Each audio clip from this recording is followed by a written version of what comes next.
이곳 미국 베테랑 장교였던 육군 중령이 한국은 국토가 작은 국가이기 때문에 유사시 이동에 문제가 발생할 거라고 주장하고 있습니다. 그런데 직접 한국에 찾아가 상황을 살피겠다며 나섰다가 한국에서 호두에게 혼쭐이 났다고 하는데요. 과연 그에게 무슨 일이 있던 것일까요? 저는 오랜 시간 동안 해외 파병을 경험한 베테랑 장교 에단 맥그리거, 미 육군 중령입니다. 해외 파병을 오랫동안 경험하다 보니 다양한 전장 환경에서 실전 경험을 쌓았고 미국이라는 나라에 대한 애국심이 굉장한 편이죠.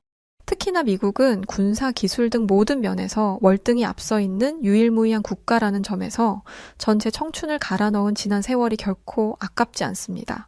해외 파병을 다니며 전 국제 평화 유지, 전투 작전, 인도적 지원, 동맹국 협력 등의 다양한 임무를 수행했어요. 늘 실전에서 부대를 지휘하는 경험을 지니고 있기에 성격 자체가 매우 강인한 편이고 꽤나 보수적인, 요즘 말로는 꼰대라고도 불리는 사람이랍니다. 전 꼰대라 불려도 상관이 없는 이유가 저를 믿고 있는 아래 병사들의 생명을 책임지는 위치에 있기에 강한 결단력과 리더십을 발휘해야 했고 더욱 냉철해야 했죠. 항시 급박한 상황은 생겨났고 그럴 때마다 전 침착하고 냉정하게 대응책을 마련해 상황을 해결해야 했습니다. 결국 이러한 과정들과 세월이 지금의 제 강인하고 보수적인 성격을 만들었다고 생각해요. 가끔은 가족들이 제게 이런 말을 하기도 합니다. 어렸을 때는 안 그랬는데 지금 애단 너를 보면 피도 눈물도 없는 사람 같아서 때로는 안쓰럽기도 한 거 알아? 지금의 네 모습을 보면 장교로서의 네 모습 말고 애단이라는 한 사람의 모습은 없어진 것 같아서 안타까워. 제가 선택한 삶이고 전 지금의 제 모습과 삶에 만족하면서 살고 있어요. 현재 제가 책임지고 있는 것들이 있고 전 지금보다 더 강인해져야 하는 사람이니 안타까워하지 말고 지금의 제 모습을 있는 그대로 봐주세요. 제가 행복하면 됐죠. 가족들은 너무 군 생활과 나라에만 정신이 팔려 사는 저를 보며 때로는 안타까워했지만 그것이야말로 바로 제가 선택한 삶이었기에 전 괜찮았어요. 결혼과 연애는 제게 그저 사치였고 장교까지 온 이상 앞으로의 제 목표도 자국의 발전 말고는 관심이 아예 없었습니다. 충분히 아쉬울 것 없이 지내고 있었지만 자국에 대한 발전, 딱 그거 하나에만 욕심을 내고 있었기에 전 이것과 관련된 일이라면 물불 가리지 않았어요. 그러던 제 심기를 제대로 건드리는 사건이 하나 벌어지고 맙니다. 어느 날 한국의 교통기술 및 인프라가 세계적으로 주목받고 있다는 보고가 하나 올라왔죠. 처음 이 보고를 접했을 때는 대수롭지 않게 여기면서도 황당했습니다. 그래봤자 한국인데 세계적으로 주목받고 있다는 이 내용이 근거가 있는 내용이라고 보고를 올린 건가? 상부에서도 이걸 아는 거야 뭐야. 제 입장에서 한국은 물론 어느 정도는 인정해줄 수 있는 나라이긴 했어요. 다 망할 거라고 전 세계에서 마치 고사라도 지내듯 손가락질을 했는데 꿋꿋하게 지금의 모습을 유지한 나라이니 말이죠. 그 대단함은 어느 정도 인정을 하지만 여긴 미국입니다. 감히 한국이 고개를 들어 쳐다볼 수도 없는 그런 곳이 바로 저희 미국 아니겠습니까? 그런 미국에서 한국이 무슨 발전을 했다고 그걸 집중적으로 알아보고 파악하는 건 있을 수도 없는 일이라 생각했습니다. 한국은 그야말로 미국이 있었기에 여기까지 왔다고 해도 과언이 아니라 생각하거든요. 미국은 한국이 생존하고 번영할 수 있도록 군사, 경제, 외교적으로 끊임없이 다양한 지원을 해주고 있죠. 특히나 한국전쟁 때 미국은 유엔군의 주력으로 참전하여 한국을 지원한 바 있습니다. 전쟁이 끝난 후 1953년 미국과 한국은 한미 상호방위조약을 체결하여 미국이 한국의 안보를 보장하기로 했죠. 현재까지도 28,500명 이상의 미국이 주한미군으로 주둔하며 북한의 위협으로부터 한국을 방어하는 역할을 하고 있습니다. 이 외에도 전쟁으로 황폐화된 한국 경제를 재건하기 위해 1945년부터 1970년대 초까지 무상 원조와 차관을 지원하는 등의 동맹국으로서 최선을 다한 것이 바로 미국이죠. 이 덕에 한국이 지금의 모습으로 지낼 수 있다고 전 생각하고 있습니다. 그런 한국이 제 아무리 발전을 한다고 한들 결국 미국의 도움 아래 성장하는 것이니 미국에서 그런 한국을 경쟁 대상 시기나 생각할 이유는 전혀 없다고 생각했죠. 그러나 상부에서는 이런 임무를 부여했습니다. 한국이 우리보다 나은 교통 시스템을 지니고 있다고 하니 주한미군 연합훈련 겸 해서 한국 교통 인프라 전부 실사하고 보고서 작성해서 올리도록 해. 지금은 예전과 다르죠. 우리는 현대화된 지구에 살고 있고 많은 나라들은 각국에 맞도록 도로망을 형성하고 있습니다. 현대 군인들은 지형과 각 동맹국들의 교통 인프라에 대해서 조사해요. 유사시 사람들의 이동 경로를 파악하고 안전을 확보해야 하기 때문입니다. 하지만 각국에서 시행하고 있는 시민들의 이동과 관련한 시설은 모두 다르기에 사전에 미리 파악하고 있어야 했죠. 대규모 폭탄들이 투하되고 도시가 마비되는 커다란 전쟁 이외에도 생활 속에 테러를 비롯한 다양한 전시 상황이 생길 수 있기 때문에 군에서도 만약에 사태 때 시민들이 어떻게 움직이고 또 군 장비들이나 군용 차량, 장갑차들이 한국 국토를 원활하게 이용할 수 있는지 노선마저도 알아야 했기에 사실 이번 교통 인프라 실사는 중요한 대목이긴 했습니다. 단지 내키지 않았을 뿐이죠. 상부의 지시라면 무조건적으로 군말 없이 수행해야 하는 것이 맞지만 전 도무지 이해할 수 없었습니다. 우리 미국보다 나은 교통 시스템이라니 말도 안 됩니다. 고작 저런 한국을 실사까지 해야 한다는 말씀이십니까? 명을 어기겠다는 소린가? 정말 인정할 수 없는 명령이었지만 군 명령이니 복종할 수밖에 없었습니다. 그렇지만 아무리 곱씹고 생각을 해봐도 우리보다 나은 시스템이라니 있을 수도 없는 일이라 생각했죠. 심지어 실사까지 하러 한국에 가야 한다는 것 자체가 굉장히 자존심이 상하는 일이었어요. 전 불쾌감과 의구심에 빠져 혼란스러웠습니다. 표정이 굳어 아무것도 하지 않고 있는 제게 저를 보좌하는 후배 장교 케빈 대위는 이런 말을 했습니다. 전 한국이라면 IT 강국으로 유명하니 충분히 가능성이 있다고 생각합니다. 또 실사를 하면서 분명히 배울 점이 있을 것 같아서 너무 기대가 됩니다. 한국의 성장 속도는 솔직히 다 알지 않습니까? 케빈 대위의 말에 저는 혀를 내둘렀어요. 저보다 현장 경험이 부족하고 타국에 대한 이해도가 낮으니 저런 말을 쉽게 할 수 있다고 생각했죠. 실제로 제가 예전에 베트남 파병 때 겪었던 고충에 대해서 말을 해줬습니다. 내가 베트남 파병 시절에 얼마나 애를 먹었는지 말을 안 해줬구나. 허술하다 못해 교통 시스템이라고는 찾아볼 수도 없었어. 신호등은커녕 신호에 대한 질서도 규칙도 하나 없었다고. 파병으로 머무는 내내 나뿐 아니라 부대원들 모두 몇 번이나 사고가 날 뻔했는지 몰라. 난 그때 뼈저리게 느꼈거든. 미국이 괜히 강대국이 아니라는 것을 말이야. 단순히 자국이라서가 아니란 말이야. 결국 한국도 별반 다를 게 없을 텐데 벌써부터 고생길이 훤히 보이니 정말 끔찍해 죽겠는데 속 편한 소리만 하고 있네. 제가 감히 한 말씀 올리자면 거긴 베트남이고 저희가 실사를 갈 곳은 한국입니다, 중령님. 애초에 베트남과 한국의 경제적 수준 차이가 월등한데 비교할 수가 없지 않습니까? 상부에서 한국 실사까지 하라고 할 정도면 분명 배울 점이 있다는 뜻이라 저는 생각합니다. 평소 제 말이라면 토를 달지도 않던 케빈 대위가 끝까지 말을 이어하는 게 살짝 거슬리긴 했지만 또 맞는 말이라 할 말은 없었습니다. 상부에서 굳이 불필요한 지시를 내릴 필요가 없으니 말이죠. 물론 첫 단추부터 불신이 가득했지만 또 한편으로는 정말 대단한 게 있을지도 모른다는 약간의 호기심과 기대감이 움트기 시작했어요. 한국에 대한 악감정까지는 없었지만 한국이 자국보다 월등한 시스템이 있어 그걸 실사하러 간다는 것 자체를 인정할 수 없었을 뿐이었죠. 이 부분에 있어 결국 불쾌한 감정을 느낀 것은 사실입니다. 그렇게 전 후배 장교인 케빈 대위와 함께 약간의 불쾌함을 가진 채 한국 인천국제공항에 도착을 했어요. 그런데 도착하자마자 공항 시스템을 보고 화들짝 놀랐습니다. 공항의 모습은 단순한 공항이 아닌 거대한 첨단 도시 같은 느낌을 주고 있었죠. 천장이 높고 개방감이 뛰어났으며 자연 채광이 들어오는 설계가 아주 인상적이었습니다. 해외 파병을 많이 가봤기에 다양한 공항들을 경험해봤지만 대부분 낙후되거나 혼잡한 반면 인천공항은 깔끔하고 정리정돈이 잘 된 느낌이 강했어요. 위생에 약한 화장실까지도 청소가 완벽한 상태였죠. 무엇보다 출입국 심사가 보통 1시간을 넘는 게 기본이지만 인천공항은 자동심사대와 직원들의 신속한 대응 덕에 일사천리로 진행되는 게 보였습니다. 특히 한국인들은 자동 출입국 심사인 키오스크를 이용해 1분에서 2분 내에 출국이 가능하다고 했죠. 이런 게 바로 상부에서 조사를 원한 한국의 시스템인가 싶기는 했습니다. 공항 직원들의 서비스뿐 아니라 곳곳에 로봇이 돌아다니면서 도움을 주는 시스템이었죠. 최첨단 AI 기술을 겸비하고 있는 공항의 모습은 다소 충격적이긴 했습니다. 아무래도 한국의 이런 시스템에 저는 더 눈길이 갈 수밖에 없었어요. 공항 내에서만 해도 스마트 시스템이 많았는데 자동 체크인, 셀프 백드롭 시스템, 초고속 와이파이 및 충전시설, 스마트 화장실 시스템 등 한국은 확실히 최첨단 기술을 확보하고 대중적으로 사용 중인 게 보였습니다. 한국의 인천공항의 모습에 이미 놀랐고 제 옆에 더 놀란 케빈 대위는 흥분을 감추지 못했죠. 이게 바로 한국인가 봅니다. 마치 무슨 미래 도시에 온 것 같지 않습니까? AI 로봇들이 지나다니고 심지어 길 안내도 해줍니다. 디스플레이에 영어, 일본어, 중국어, 한국어, 다국어를 다 겸비해서 외국인도 쉽게 이용할 수 있도록 해뒀네요. 여기서부터 기록을 하는 게 좋겠죠? 상상은 했지만 제가 상상한 이상이긴 하네요. 뭘 이런 걸 가지고 놀라고 있어. 공항은 외국인들이 많이 왔다 갔다 하는 곳이니 집중적으로 지들이 할 수 있는 기술을 다 때려 넣어뒀겠지? 나가서 거리를 다녀봐야 진짜 한국 모습을 알 수 있는 거야, 안 그래? 저 역시 많이 놀라긴 했지만 머스캄의 케빈 대위에게 괜히 호통을 치고 흥분을 자제하라 명했습니다. 그때 저희들을 픽업하러 온 강민혁 대위, 김서영 중사와 영접을 하게 되었어요. 먼 길 오시느라 고생 많으셨습니다. 한국에 오신 걸 환영합니다.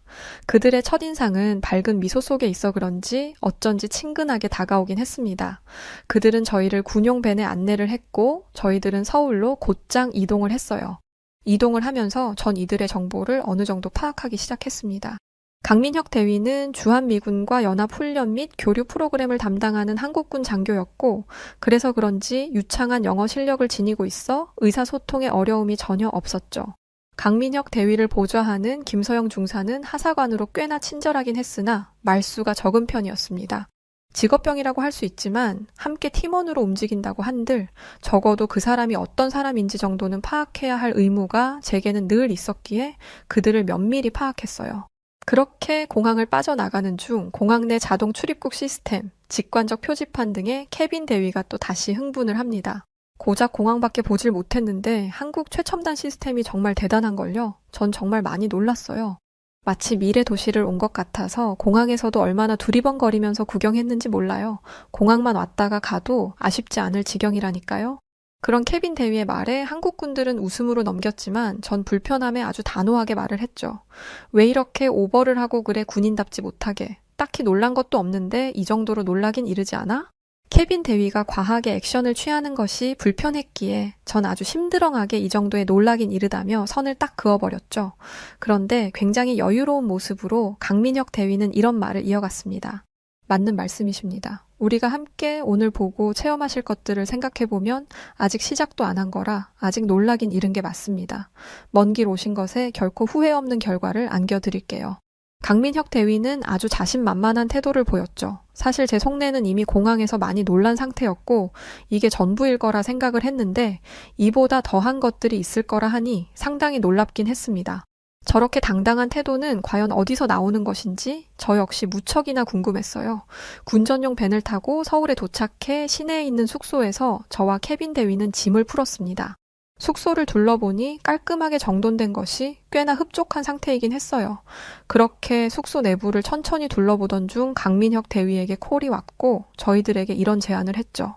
우선 지하철 무인운전 시스템부터 보시는 게 좋을 것 같은데 움직이실까요? 그의 제안대로 움직여야 했기에 그의 제안에 수긍하여 저희들은 움직였습니다. 그렇게 도착한 무인운전 지하철역의 모습은 다소 충격적이었죠. 스크린도어가 전역에 빠짐없이 설치가 되어 있었고 열차에 운전석이 없다는 사실에 많이 놀랐습니다. 한국은 현재 운전석이 없는 무인 운전 열차를 시행하고 있는 국가였어요. 김포 골드라인, 우이 신설선, 부산 동해선 일부 구간에서 시행 중이었는데 무인 운전 시스템이 적용된 열차에는 기관사가 별도로 필요하지 않았습니다. 대신하여 중앙관제센터에서 실시간 모니터링을 하고 있었죠. 어떻게 기관사가 없이 이게 가능한지 전 많이 놀랐어요. 그때 강민혁 대위는 입을 열었죠. 이건 AI 및 중앙제어 시스템이 열차를 자동으로 운행하도록 설계되어 기관사가 필요 없어요. 신호 시스템과 연동되어 자동으로 속도를 조절하고 정해진 역에서 정차하는 방식으로 운영 중입니다. 이로 인해 인건비 절감이나 정시성 확보를 했고 일정한 속도로 안정적인 운행을 하는 효율성을 보이고 있어요. 현재 전 세계적으로 도입되는 추세인 걸로 알고 있고 저희 한국은 매우 적극적으로 적용 중에 있어요. 디스플레이를 통해 영어와 한국어가 동시에 안내되는 체계적인 시스템을 도입해 외국인의 이용 편의에도 집중하고 있어서 실제로 편의성에 높은 만족도를 받기도 했답니다. 들을수록 많이 놀라웠습니다. 시스템 자체를 이렇게 운용하는 것도 대단하지만 무엇보다 시범을 보이며 대중적으로 이용 중이라는 점에서 전 높게 평가했죠. 결국 저도 모르게 이런 말을 내뱉었어요. 파리에서도 무인 열차를 본 적이 있거든요. 전에 파병 나갔을 때요. 그런데 정말 놀라운 컨디션이긴 하네요. 심지어 이렇게 모든 역에 스크린도어까지 완비된 건 드문 경우라 상당히 놀랍네요. 저도 모르게 무심코 칭찬을 해버렸습니다. 인정하고 싶지는 않았지만 인정을 할 수밖에 없긴 했어요. 스크린도어 설치는 예산 자체가 막대한 비용이 들기 때문에 쉽게 건들지 않는 경우가 많습니다. 그런데 한국은 예산을 뛰어넘어 전역에, 그것도 수도권이 아닌 지방 외진곳까지도 전부 설치를 했다니 놀라울 수밖에 없었어요. 감탄하는 저를 보며 강민혁 대위는 마치 이건 시작에 불과하다는 듯 여유로운 모습을 보였고, 케빈 대위 역시 반한국인처럼 같은 모습을 보였죠.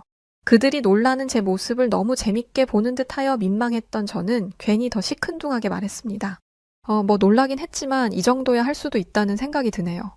공항에서도 그렇고 무인열차 시스템도 그렇고 어딘지 모르게 보여주기 식으로 운영하는 게 아닌가 싶네요.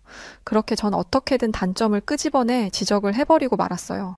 그러나 전 이미 호기심이 한가득 차 있는 상태였고 그 다음 한국의 또 다른 모습이 기대되었습니다. 그렇게 다음으로 한국의 시스템을 살펴본 것은 바로 횡단보도였어요. 뜬금없이 횡단보도로 저희를 이끌고 가기에 다소 당황스러웠죠. 그런데 한국의 횡단보도에는 눈여겨볼 것이 있었습니다. 바로 신호였죠. 저희 한국은 보행자 신호 카운트다운과 바닥 신호등, 차량 신호등까지 지능형으로 남은 시간이 표시되는 기술을 겸비해 보행자와 운전자의 신호 인지를 더욱 수월하게 해주고 있어요.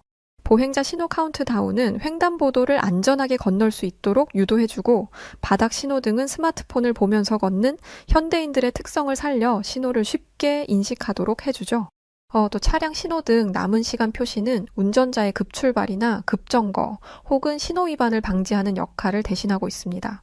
실제로 해당 시스템들을 추가 확대하고 시행하며 보행자 사고가 줄었다는 통계 결과가 매년 나오고 있죠. 다소 놀라운 시스템이긴 했습니다. 이를 본 케빈 대위는 감탄을 연발했죠. 굉장하네요, 정말. 미국 일부 도시에도 있기는 한데 이 정도 수준이 아닐 뿐더러 이렇게 시스템이 완비된 건 너무 신기하네요. 심지어 통계적으로 보행자 사고가 줄었다니 더할 나위 없는 성과라고 할 수밖에 없고, 이건 세계적으로 도입해야 할 시스템 아닐까 싶네요. 옆에서 또 감탄을 하는 케빈 대위가 얄미웠지만 솔직히 저도 속으로는 생각했습니다. 통계적으로 보행자 사고가 줄었다니 이건 진짜 괜찮은 시스템이네. 미국도 조금만 추가해서 도입하면 정말 좋은 시스템일 것 같기는 한데, 인정하고 싶지 않아도 한국의 시스템이 굉장한 건 맞았습니다. 바로 그때 어디선가 다급한 사이렌 소리가 들리기 시작했고 순식간에 시선이 그쪽으로 쏠렸죠. 제가 여기서 놀란 것은 사이렌 소리가 나자마자 마치 모세의 기적처럼 인근 차량들이 순식간에 양옆으로 비켜 구급차가 빠르게 그곳을 통과할 수 있도록 길을 열어주는 것이었습니다.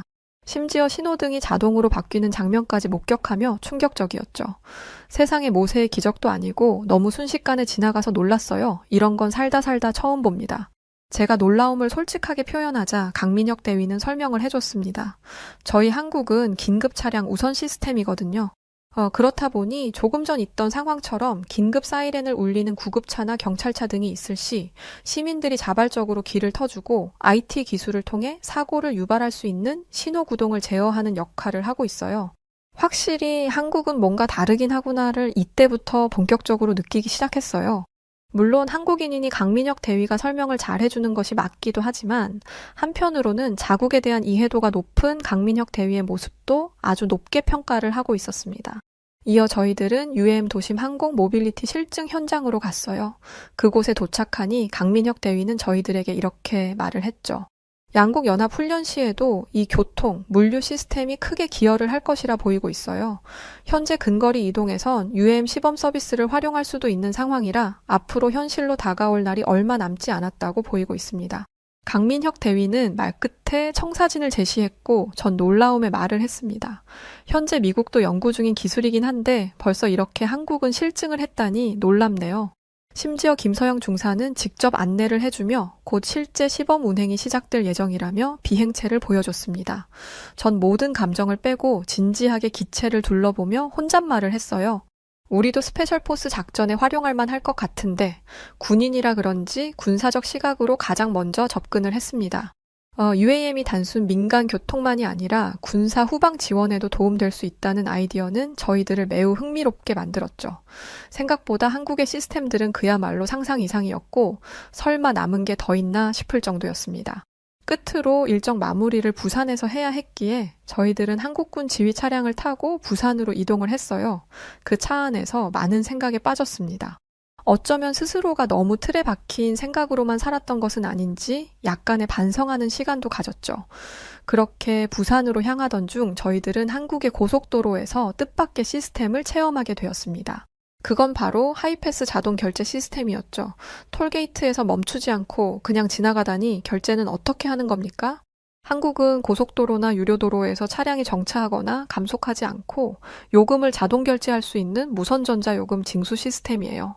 하이패스를 이용하면 요금소에서 방금 전처럼 멈추지 않고 빠르게 통과할 수 있어 교통 흐름을 원활하게 하고 시간을 절약할 수 있죠. 차량에 하이패스 단말기를 설치한 후 선불 혹은 후불로 결제를 하는 시스템으로 운영됩니다. 요금소에 있는 무선 주파수 안테나가 단말기 신호를 감지하고 그걸 통해 자동으로 요금이 결제되는 시스템이죠. 보통 차량이 통과할 때 0.1초 만에 결제가 끝나서 감속할 필요가 없어요. 하이패스 시스템 역시 지하철역 스크린도어처럼 한국의 전 도로에 모두 설치가 되어 있다는 것도 신기했습니다. 이제야 비로소 상부에서 한국으로 왜 실사를 다녀오라는지 알겠더라고요. 심지어 서울에서 부산까지 가는 동안 휴게소를 몇 번이나 들렸는데 들릴 때마다 놀랐습니다. 미국 휴게소와는 전혀 비교가 안 될 정도로 하나의 타운 같은 느낌이었어요. 음식, 쇼핑, 문화시설이 전부 갖춰져 있고 각 지역의 특산물을 해당 휴게소에서 홍보하듯 판매를 하는 것조차 굉장한 장점으로 여겨졌죠. 외국인의 시선에서 이 지역의 특산물이 뭔지까지 알 수 있는 기회이니 말입니다. 이쯤 되니 미국으로 곧 돌아갈 날이 다가오고 있는 게 아쉬워지기 시작했어요. 실사가 아닌 정말 한국을 온전히 즐겨보고 싶다는 욕심이 생기기 시작했죠.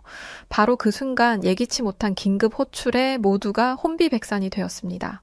달리고 있던 도로 인근에 교통사고가 발생했고 미군 차량이 중간 협조를 해달라는 요청이었죠.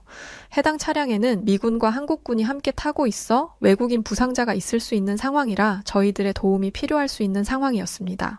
보고받았습니다. 저희가 재빨리 합류하겠습니다.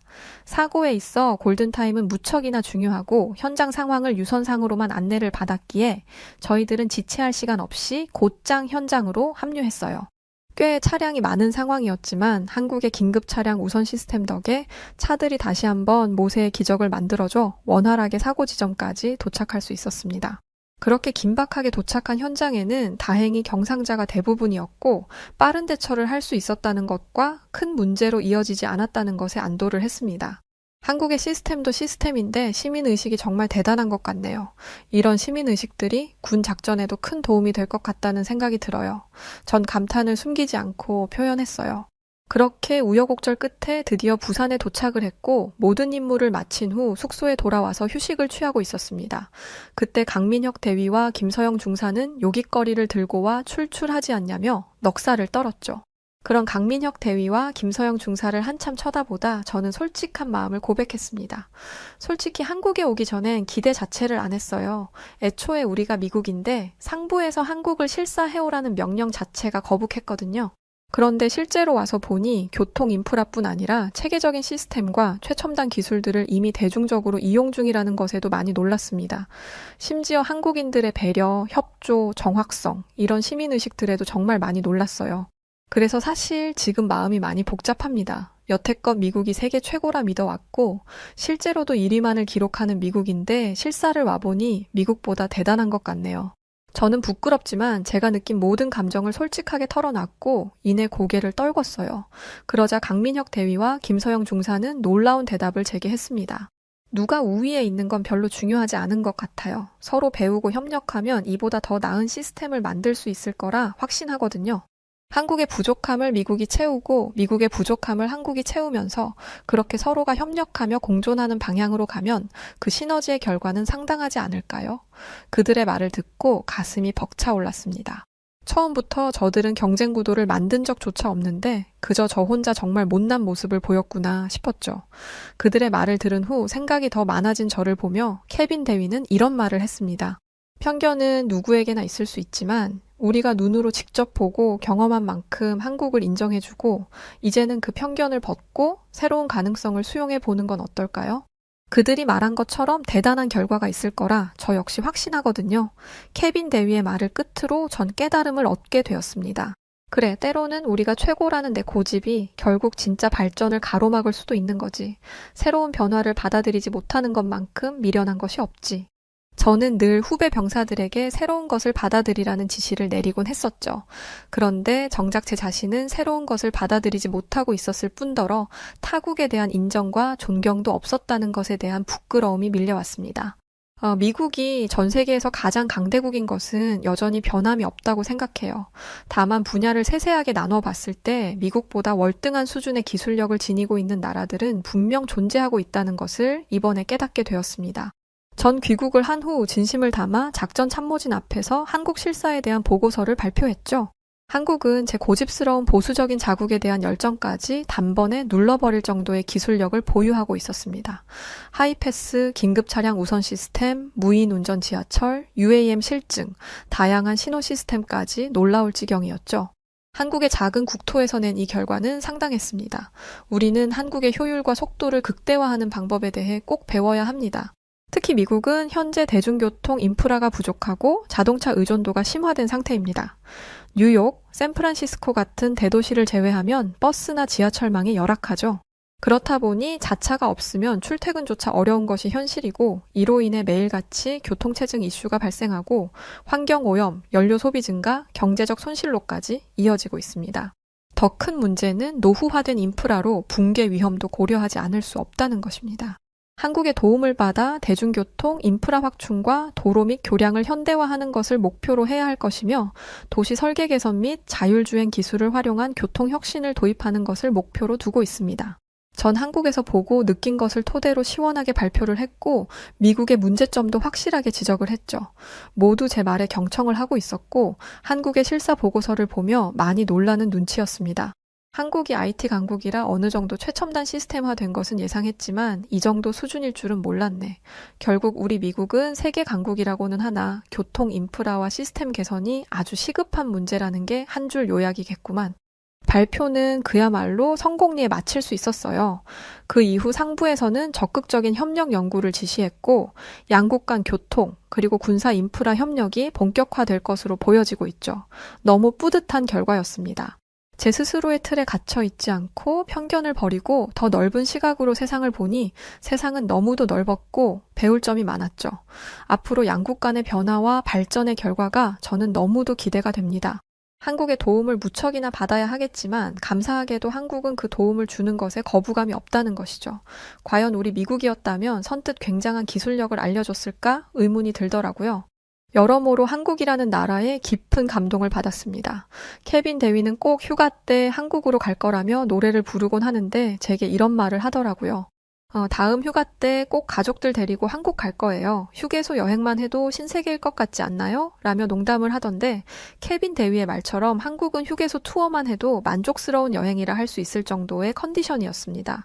한국을 저는 딱 이렇게 한마디로 정리할 수 있을 것 같아요. 작지만 강한 나라다라고 말이죠. 저 역시 휴가를 이용해 가족들과 함께 한국 여행을 가려 준비 중인데 그때는 온전히 한국의 정서와 최첨단 시스템으로 뒤덮인 한국을 즐기다 오려 합니다. 가난에 찌들어 살던 한 영국인 남성이 한국 때문에 연간 2억을 버는 사람으로 바뀌게 되었고 한 영국 여성은 자신이 첫 가게를 오픈한 이후로 한국 때문에 가장 큰 매출을 이루면서 놀라워하고 있는데요. 영국의 캄캄한 밤, 한국 때문에 끝없이 줄지어 서 있는 모습은 정말 영국 전역을 들썩이게 하고 있습니다. 과연 신사의 나라라는 영국에서 대체 무슨 일이 벌어지고 있던 걸까요? 안녕하세요. 저는 20대 영국 여자 줄리아 잭슨이라고 합니다. 저는 맨체스터에서 맛집으로 소문이 자자한 레스토랑을 운영하고 있는 영국 요리 전문 셰프예요. 제 인생은 그야말로 완벽했어요. 직업적으로도 성공을 거두었고 거기에 멋진 남자친구 로버트까지 있었거든요. 로버트는 IT 업계에서 일하는 똑똑한 남자로 저는 그와 결혼까지 내다보고 있었죠. 그러던 어느 날 로버트가 한국 출장을 가며 모든 일이 꼬이기 시작했답니다. 사실 처음에 저는 거기에 대해 별로 크게 생각하지 않았어요. 그저 한 달간의 짧은 출장일 뿐이라고 생각했으니까요. 하지만 한국에 다녀온 로버트는 어딘가 달라져 있었어요. 그는 묘하게 들뜬 얼굴을 하고 있었죠. 처음에는 그저 출장에 여운이려니 했어요. 로버트가 해주는 한국의 음식이나 문화에 대한 이야기는 일면 흥미로운 부분도 있었죠. 한국은 정말 대단한 나라라며 눈을 반짝이며 말하는 그의 모습은 귀여워 보이기도 했어요. 하지만 시간이 지날수록 로버트는 점점 수상한 행동을 하기 시작했답니다. 언제부터인가 로버트는 하루 종일 휴대폰을 끼고 살더니 비빔밥이나 불고기 같은 한국 음식만 찾아 먹기 시작했고, 심지어 한국 드라마를 보며 한국어를 배우기까지 하더라고요. 그 모습을 보는데 왠지 모를 촉이 느껴지더라고요. 왜 이렇게 갑자기 한국에 집착하지? 혹시 한국에 여자가 있는 건가? 이런 생각이 저를 짓누르기 시작했죠. 그러면서 어쩌면 로버트가 한국에 빠져든 건 단순한 호기심이 아니라 어떤 한국 여자가 그의 마음을 훔쳤기 때문일지도 모른다는 생각이 들었어요. 결국 저는 한국에 로버트에 상간녀가 있다는 의심을 하게 되었죠. 솔직하게 말해, 너 한국 여자랑 바람난 거지? 그렇지 않고서야 영국인인 네가 한국 따위에 이렇게 관심을 가질 리가 없어. 빨리 바른 대로 되지 못해? 저는 화가 치밀어 올라 이렇게 로버트에게 소리쳤어요. 그러자 로버트는 대체 그게 무슨 뚱딴지 같은 소리냐며 당황스러워 하더라고요. 줄리아, 너 대체 지금 무슨 오해를 하고 있는 거야? 난 단지 한국의 문화와 기술에 반했을 뿐이라고. 로버트는 어떻게든 제게 해명하려 했지만 제 눈에는 그가 웃기지도 않는 변명만 늘어놓고 있는 것처럼 보였어요. 거짓말 좀 하지 마. 그깟 한국이 뭐가 그렇게 대단하다는 건데? 한국은 기껏해야 개발도상국일 뿐인데 그런 뒤떨어진 나라에 그렇게 환장하는 게 말이 돼? 제가 이렇게 이야기하자 로버트는 정색을 하더니 한국을 겨우 그깟 나라로 취급하지 말라며 오히려 제게 화를 내더군요.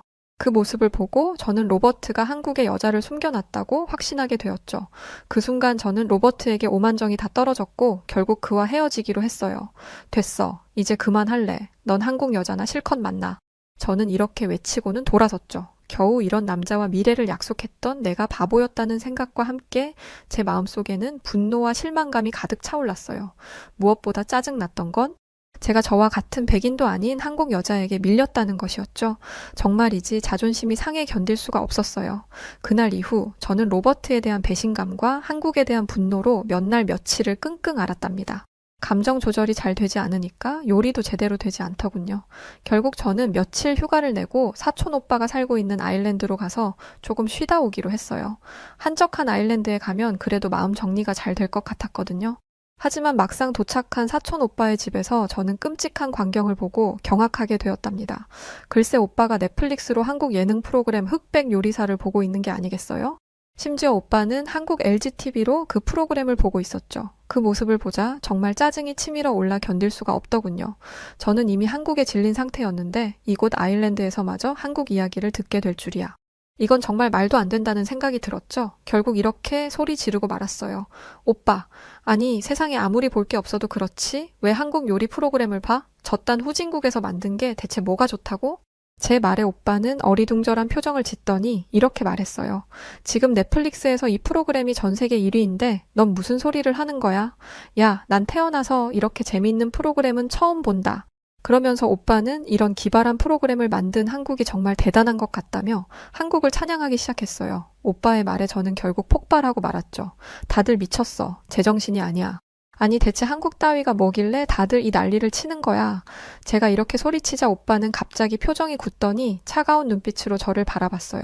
이어서 오빠의 입에서는 단호한 말이 흘러나왔죠. 줄리아, 네가 아무리 내 가족이지만 감히 한국을 모욕하는 건 봐줄 수 없어. 저는 그의 말에 깜짝 놀라서 오빠는 왜 그렇게 한국 편을 드는 거냐고 따져 물었어요. 그러자 오빠는 크게 한숨을 내쉬더니 이렇게 말했죠. 줄리아, 너도 우리 집이 얼마나 가난했는지 기억하지? 난 대학은커녕 제대로 된 직업을 가질 기회조차 없었어. 결국 난 군인이 되어 이라크로 파병을 갔지. 그곳에서 난 매일같이 죽음의 공포와 싸워야 했어. 매일 밤 폭탄 소리에 잠에서 깨고 순찰을 돌 때마다 길가에 숨겨진 지뢰를 밟을까 두려워했지. 솔직히 당장이라도 집으로 돌아가고 싶었어. 하지만 나는 목돈이 꼭 필요했어. 언젠가 영국으로 돌아가면 그 돈으로 작게나마 사업을 하는 게 내 꿈이었지. 난 그 꿈 하나로 파병 생활을 견뎌냈어. 그리고 마침내 영국으로 돌아온 나는 곧바로 통조림 공장을 세웠지. 전쟁터에서 꿈꾸던 그 순간이 드디어 현실이 된 거야. 그 순간의 기쁨이란 말로 표현할 수 없을 정도였어. 하지만 인생은 계획대로 되는 게 아니더라. 나는 사업에 대한 경험이 너무 없었고 결국 얼마 지나지 않아 공장은 문을 닫고 말았지. 그때 난 정말이지 딱 죽고 싶었어. 이제까지 난 대체 뭘 위해 열심히 살아온 것인지 모든 게 다 헛된 일처럼 느껴졌지. 그렇게 말하는 오빠의 눈에는 어느새 눈물이 고여 있었죠. 잠시 숨을 고른 오빠는 꽉 잠긴 목소리로 힘겹게 이야기를 이어갔어요. 그렇게 막다른 길에 몰려있을 때 우연히 아일랜드의 골뱅이 어부들이 큰 돈을 번다는 걸 알게 됐어. 솔직히 그때는 이미 모든 걸 잃은 상태라 믿져야 본전이라는 심정으로 어부 일을 시작했지. 처음엔 정말 힘들었어. 난 그때 고기잡이 배를 처음 타본 거니까 그저 하루하루를 버틸 뿐이었지. 게다가 우리 영국인들은 웬만하면 골뱅이를 잘 먹지 않으니까 과연 이게 장사가 될까 하는 걱정도 있었고, 그런데 바로 그때 믿을 수 없는 일이 일어났어.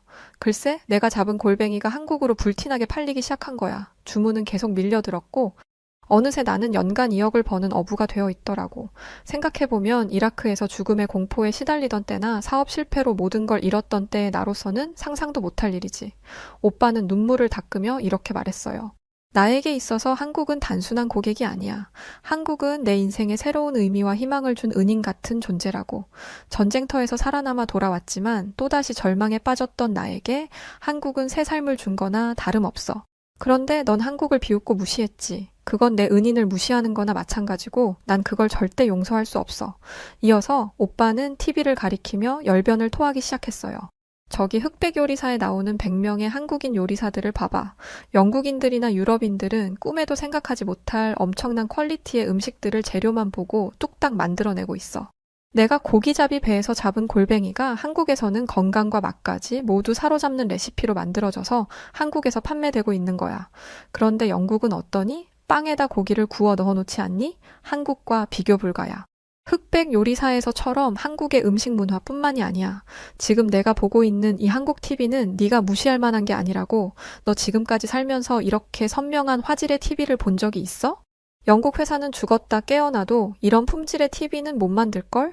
오빠의 말에 저는 뭐라 대꾸할 말이 없어서 입을 다물고 말았어요. 솔직히 한국이 만든 TV는 세계 최고인 것이 사실이었으니까요. 하지만 곧 왠지 모르게 분한 마음이 들었고 저는 결국 이렇게 따지고 들었죠. 아무리 그래도 그렇지 한국산 TV로 한국에서 만든 프로그램을 보는 건 좀 너무 심하지 않아? 오빠 꼭 한국에 미친 사람 같아. 제 말에 오빠는 호탕하게 웃으며 이렇게 대답했어요. 나 한국에 미친 사람 맞아. 특히 흑백 요리사에 완전 빠져있고 이건 진짜 사람을 미치게 할 만큼 재미있으니까. 백악관 출신 요리사와 무명의 요리사가 1대1로 맞붙는 요리 경연 대회라니 무슨 만화나 영화에서나 볼 법한 그림이잖아? 그리고 이 프로그램에 출연하는 요리사들의 개인사는 또 얼마나 감동적인데 심사위원인 안성재 셰프는 원래 나처럼 군인이었는데 지금은 미슐랭 3스타의 요리사가 되었고 또 어떤 셰프는 원래 중국 음식점에서 철가방을 들고 배달을 하다가 열심히 노력해서 요리사가 되기도 했대. 다시 말해 이건 다른 나라들이 흔하게 만드는 단순한 요리 오락 프로가 아니라 요리를 통해 인생을 보여주는 혁신적이고도 독창적인 프로그램이라는 거야. 이런 기획을 할 수 있는 나라가 세상에 한국 말고 또 어디 있겠어? 세계적으로도 손꼽히는 유명 셰프와 이름도 없는 무명의 요리사가 맞붙는다는 것과 어려움 속에서도 노력해서 발전해왔던 무명 요리사들에게 동기부여까지 주고 있어. 이게 현실적으로 영국에서 가능하니? 영국에서 이름 있는 셰프들이 무명 셰프들과 1대1로 요리 대회를 한다고 하면 과연 거기에 참여할 영국 유명 셰프들이 있기는 할까? 오히려 무명 셰프들을 무시하기 바쁘고 혹시라도 질까봐 겁먹고 나오지 못할걸? 그렇게 말하는 오빠의 목소리에는 깊은 존경과 애정이 듬뿍 담겨 있었어요. 저는 그런 오빠를 보며 제 남자친구인 로버트도 이런 식으로 한국에 빠지게 된 것인가 하는 생각을 하게 되었죠. 그때 오빠가 제게 경고하듯 말하더군요. 줄리아, 네가 한국을 싫어한다면 그건 네 자유야. 하지만 적어도 한국을 비웃거나 무시하지는 마. 한국은 나에게 그리고 전 세계에 아주 중요한 의미를 가진 나라니까. 오빠의 말을 듣고 나니 제가 얼마나 무지하고 이기적이었는지 알겠더군요. 하지만 자존심이 뭔지 제가 잘못했다는 것을 인정하기는 싫더군요. 결국 저는 난 그만 집에 가겠다고 말한 뒤 서둘러 오빠의 집을 빠져나왔죠. 하지만 이상하게도 오빠의 말이 자꾸만 제 머릿속을 맴돌더군요. 결국 저는 집에 오자마자 흑백 요리사를 틀었어요. 속으로는 재미없기만 해봐라 바로 꺼버릴 테니까 이렇게 생각하면서 말이죠. 그런데 이게 웬걸? 5분이 50분이 되고 한 편이 2편이 되고 3편, 4편이 되더라고요. 그렇게 집중해서 보다 보니 마지막 에피소드입니다 라는 문구가 뜨더라고요. 뭐야? 벌써 끝이라고? 말도 안 돼. 다음 편 없어? 저는 제발 한 편만 더, 딱 한 편만 이라고 중얼거리며 다음 편을 찾아 헤매기 시작했어요. 하지만 다음 편은 없었고 이어서 저는 충격적인 장면을 보고 말았는데 그건 바로 커튼 사이로 아침 해가 떠오르고 있다는 것이었죠. 깜짝 놀라 시계를 보니 어느새 새벽 5시가 되었더라고요. 잠깐, 분명 내가 어젯밤 12시부터 이걸 보기 시작했으니까. 뭐야, 그럼 내가 지금 5시간 동안 이걸 보고 있었던 거야? 세상에, 미쳤어. 저는 꼭 뭐에 홀리기라도 한 것 같은 기분에 한참을 그대로 굳어 있었답니다. 하지만 이상하게도 입가에는 미소가 번지고 있었죠. 근데 진짜 재밌기는 했어. 그렇게 중얼거리며 저는 휴대폰을 집어들었어요. 그리고는 오빠에게 메시지를 보내기 시작했죠. 오빠, 어제는 내가 진짜 미안했어. 그런데 흑백 요리사 다음 에피소드는 언제 나와? 아, 그리고 나 지금 한식이 너무 먹고 싶은데 어떡해? 메시지를 보내고 나서 저는 피식 웃음을 지었어요. 아, 바로 어제까지만 해도 한국을 업신여겼는데 지금은 이렇게 한국 프로그램에 푹 빠져 밤까지 새버렸다니 정말 신기한 일이었죠. 그렇게 묘한 기분을 느끼고 있을 때 마침 오빠에게 답장이 오더군요. 런던에 한국식 포장마차를 모티브로 만든 유명한 포차가 있대. 이따 저녁에 같이 가보자. 오빠의 답장을 보자마자 저는 자리에서 벌떡 일어났어요. 한국 포차라니 흑백 요리사에 나온 한식들을 먹게 된다는 생각을 하자. 입에서 군침이 돌기 시작하더군요. 그러다 갑자기 번뜩 어떤 강렬한 깨달음이 저를 찾아왔어요. 잠깐, 나 영국 음식 셰프잖아. 이래도 되는 거야? 순간 저는 영국 요리를 배신한 것 같은 기분에 죄책감이 밀려왔어요. 어제 집에 오는 길에 사온 영국의 대중 음식 피쉬앤칩스가 절 원망스럽게 쳐다보는 것 같았죠. 하지만 그런 생각도 잠시 곧 한식을 먹게 된다는 기쁨이 그 모든 걱정을 휩쓸어 갔어요. 에라 모르겠다. 일단 먹어보고 생각하자. 그렇게 시간이 흘러 마침내 저녁이 되었고 저는 설렘 속에 콧노래까지 부르며 한국 포차로 향했답니다. 그런데 그곳에서는 전혀 예상치 못한 일이 저를 기다리고 있었어요. 글쎄, 포차 앞에 수많은 영국인들이 길게 줄지어 서 있는 게 아니겠어요? 저는 줄의 끝에 서 있는 사람에게 다가가 혹시 줄 서는데 얼마나 걸리는지 조심스럽게 물어봤어요. 그러자 그 사람은 태연한 얼굴로 이렇게 답하더군요. 여긴 기본 웨이팅이 1시간이에요. 그런데 그것도 운이 좋으면 그렇고 어떤 날은 2시간도 넘게 기다리기도 해요. 그 말에 저는 그만 뒤로 넘어갈 뻔했어요. 겨우 식당 한번 들어가는데 2시간이나 기다려야 하다니 순간 마음속에서 갈등이 일어났죠. 2시간 웨이팅은 너무 심한데 그냥 다른 데 갈까? 하지만 곧 흑백 요리사에서 본 한식들이 떠올랐고 결국 저는 기다려보기로 했어요. 한식을 위해 이 정도쯤이야. 그렇게 지루한 기다림이 시작됐어요. 30분, 1시간. 무려 1시간 40분이 흐른 뒤에야 제 차례가 왔죠. 47번 줄리아 잭슨님. 마침내 제 이름이 호명되는 순간 저는 기쁨의 환호성을 지르며 포차 안으로 들어갔어요. 그러자 제일 먼저 한식의 낯선 냄새가 제 코를 자극하더군요. 매콤하면서도 고소한, 저절로 침이 꿀꺽 넘어가는 그런 냄새였죠. 이어서 테이블마다 사람들이 작은 술잔을 들고 건배를 외치는 모습이 보였는데 그 사람들은 단숨에 술을 마시더니 일제히 얼굴을 찌푸리더군요. 왜 저러지? 술이 맛없나? 하지만 곧이어 그들의 입에서 나온 건 캬하, 기쁨의 찬 탄성과 즐거운 웃음소리였어요. 저는 너무 궁금해서 지나가는 직원을 붙잡고 이렇게 물었죠. 저기요, 저 사람들이 마시는 게 뭐예요? 아, 맛없어 보이는데 왜 저렇게 좋아하죠? 그러자 직원은 빙그레 웃더니 저건 한국의 대표 술, 소주예요 라고 알려주더군요. 그 순간 제 위장이 꿈틀거리기 시작했어요. 마치 나도 저거 마시고 싶어 라고 외치는 듯 말이죠. 저는 더 이상 참을 수 없어 오빠의 팔을 잡아 끌었어요. 오빠, 우리도 얼른 저거 소주 마셔보자. 저기 자리 있다. 빨리 가서 앉자. 그렇게 저희는 서둘러 자리를 잡았고 메뉴판을 받자마자 신이 나서 주문을 하기 시작했죠. 여기요. 우선 소주 한 병 주세요. 아, 그리고 오돌뼈랑 주먹밥도요. 오빠는 어이없다는 표정으로 절 쳐다보더니 오돌뼈는 매운 음식인데 괜찮겠냐고 물어보더군요. 오빠의 말에 저는 잠시 멈칫했어요. 사실 저는 매운 음식을 잘 먹지 못하거든요. 하지만 주변을 둘러보니 사람들이 오돌뼈를 너무나 맛있게 먹고 있었고 그 중에 어떤 사람은 땀을 뻘뻘 흘리면서도 행복한 표정을 짓고 있었죠. 결국 저는 오돌뼈를 주문했고 잠시 후 드디어 소주와 안주들이 테이블에 세팅되었어요. 저는 설렘 반, 두려움 반의 표정으로 소주잔을 들었죠. 그리고는 소주를 단숨에 들이켰어요. 그리고 바로 그 순간 이게 뭐야? 너무 써. 불처럼 뜨거운 액체가 제 목구멍을 타고 내려갔어요. 얼굴이 확 달아오르고 눈에서는 눈물이 찔끔 나왔죠. 그런데 어떻게 된 일인지 기분은 너무 좋더라고요. 스트레스가 확 풀리면서 제 입에서는 저도 모르게 크 소리가 나왔죠. 오빠는 그런 저를 보며 줄리아 너 완전 한국인 다 됐다며 키득거렸답니다. 저는 오빠를 한번 흘겨보고는 어설픈 젓가락질로 오돌뼈 하나를 집어들었죠. 그리고는 용기를 내어 한 입 베어 물었어요. 그런데 바로 그 순간 입안에서 불이 난 것처럼 뜨겁고 매운맛이 폭발했어요. 눈에서는 눈물이 줄줄 흐르고 코는 시큰거리고 혀는 얼얼했죠. 물, 오빠 나 빨리 물 좀 줘. 저는 발을 동동 구르며 물을 찾았어요. 하지만 오빠는 물 마셔봤자 해결되지 않는다면서 차라리 주먹밥을 먹어보라고 하더군요. 그래서 저는 급히 주먹밥을 한 입 가득 물었죠. 그러자 마법처럼 매운맛이 사라지고 그 자리를 고소하고 짭짤한 맛이 채웠어요. 매운맛과 고소한 맛은 그야말로 환상적인 조화를 이루었고 저는 정신없이 오돌뼈와 주먹밥을 번갈아 먹기 시작했어요. 너무 매워서 얼굴이 새빨개지고 땀은 비 오듯 흘렀지만 멈출 수가 없었죠. 오빠, 오돌뼈 이거 완전 대박이야. 내가 살면서 먹어봤던 것 중에 제일 맛있어. 이 조합이면 난 100끼, 아니 1000끼도 먹을 수 있을 것 같아. 이거야말로 미슐랭 3스타 깜이야. 저는 입 주변이 온통 빨갛게 변하고 눈물과 콧물이 범벅이 된 채로 마치 제가 백종원이라도 된 양 열변을 토했어요. 그런데 바로 그 순간 익숙한 목소리가 들려왔답니다. 줄리아? 뭐야? 네가 왜 여기에 있어? 고개를 돌려보니 그곳에는 제 전 남자친구 로버트가 서 있었죠. 로버트는 믿기지 않는다는 표정을 짓고는 저를 바라보고 있었어요.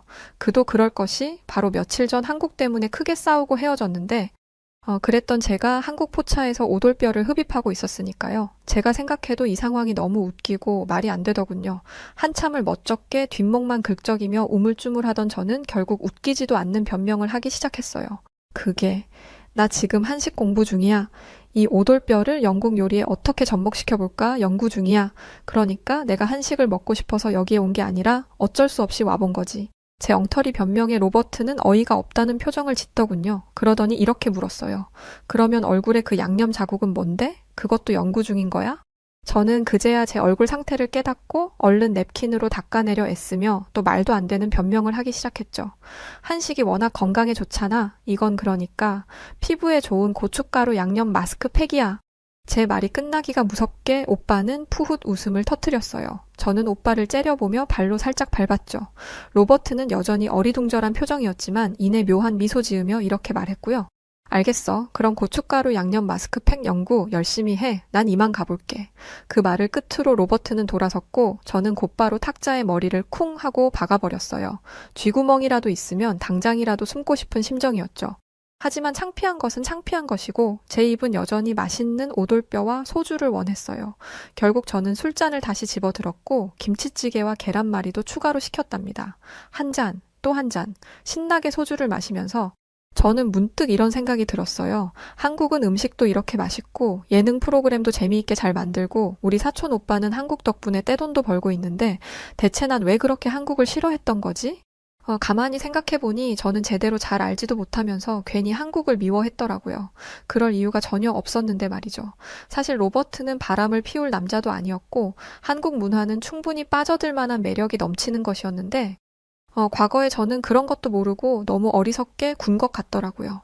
이런 생각을 하며 소주 한 잔을 더 들이키고 나니 과거의 기억들이 마치 손에 잡힐 듯 선명하게 떠오르기 시작했어요. 로버트가 케이팝 노래를 부를 때 난 무슨 그런 알아듣지도 못할 노래를 부르냐며 귀찮아했었지. 또 로버트가 한국 드라마를 보자고 했을 때 난 멀쩡한 영국 드라마를 두고 무슨 그런 후진국 드라마를 봐 라고 하며 그의 취향을 무시했었지. 분명 그 드라마들도 흑백 요리사처럼 엄청 재밌었을 텐데 난 진짜 바보였어. 그날 밤 저는 이런 후회 속에 잠이 들었고 다음날 아침 눈을 뜨자마자 로버트에게 전화를 걸어 진심을 다해 사과했어요. 로버트, 정말 미안해. 내가 어리석게도 정말 말도 안 되는 오해를 했던 것 같아. 넌 그냥 한국이 만들어낸 훌륭한 문화를 나랑 같이 공유하고 싶었던 거였는데 난 그런 줄도 모르고 너무 편견에 갇혀 있었던 것 같아. 괜찮다면 나한테 한 번만 더 기회를 줄 수는 없을까? 제 말에 로버트는 안 그래도 어제 한국 포차에서 저를 보고 깜짝 놀랐다며 대체 그동안 제게 무슨 일이 있었던 것인지 묻더군요. 저는 사촌 오빠의 이야기와 흑백 요리사에 중독된 이야기를 솔직하게 털어놓으며 그동안 제가 너무 편협한 시각을 가지고 있었던 것에 대해 반성한다고 말했어요. 난 그동안 영국만이 최고이고 그 어떤 것도 영국 문화를 대체할 수 없다는 이상한 착각을 하고 살아온 것 같아. 사실 한국은 아시아 국가에 불과하고 영국에 비교하면 한참 수준 떨어지는 나라라고 생각했거든. 그런데 실제로는 영국 사람들이 한국 음식을 없어서 못 먹고 한국 프로그램은 전 세계에서 1위를 차지할 만큼 너무 매력적인 나라더라. 이제야 한국 문화를 제대로 알게 된 게 아쉬울 정도야. 로버트는 제 말을 듣고는 사실 자신도 한국에 가기 전까지는 저와 비슷한 생각을 하는 우물안 개구리에 불과했다며 이렇게 말하더군요. 처음에 출장을 갈 때만 해도 난 한국에 별다른 기대가 없었어. 그런데 막상 한국에 가보니까 한국은 상상을 초월하는 나라더라. 난 사실 그때까지만 해도 런던이 세계 최고의 대도시라고 생각했었거든. 그런데 진짜는 서울이더라고. 거기는 꼭 미래도시 같았어. 호텔룸에는 AI 비서가 설치되어 있어서 콜택시 예약부터 쇼핑, 스케줄 관리까지 너무 편하게 할 수 있고 어딜 가나 5G 네트워크가 깔려 있어서 일 처리도 아주 빠르고 쉽게 할 수 있었어. 매일 매순간 한국이 최첨단 기술의 선두주자라는 걸 온몸으로 느꼈지. 그러면서 로버트는 한국은 반도체, IT, 철강, AI, 바이오테크, 첨단 모빌리티까지 모든 분야에서 압도적인 우위를 차지하고 있다며 한국은 앞으로 5년 안에 세계 5대 강국에 들어가게 될 것이라고 확신했어요. 로버트는 IT 분야에서 일하고 있는 만큼 잠깐이지만 한국에서 지냈던 날들을 잊을 수가 없었고 언젠가 저와 결혼하면 한국으로 이민을 가고 싶은 마음에 한국어 공부도 열심히 했던 것이라고 했죠. 저는 로버트가 그런 계획을 가지고 있는 줄도 모르고 괜한 의심을 하며 그를 닥달했다는 생각에 부끄러워져서 다시 한번 사과를 했고 로버트는 괜찮다며 이제부터는 함께 한국의 훌륭한 문화를 배워가자고 했어요. 그렇게 저희는 과거의 상처를 극복하고 새롭게 시작하기로 했고 그 중심에는 한국이 있었답니다. 우선 저희는 매주 월요일 저녁을 한식의 밤으로 정했고 이날은 무조건 한국 요리를 먹었어요. 그리고 저희는 함께 한국어 학원에도 등록했답니다. 언젠가 자막 없이 한국 예능 프로그램과 한국 드라마를 볼 수 있도록 말이죠. 그러면 훨씬 더 재미있게 한국 작품들을 감상할 수 있을 테니까요. 그렇게 즐거운 마음으로 학원에 등록하고 나오는데 제 머릿속에 어떤 아이디어가 번뜩 떠올랐어요.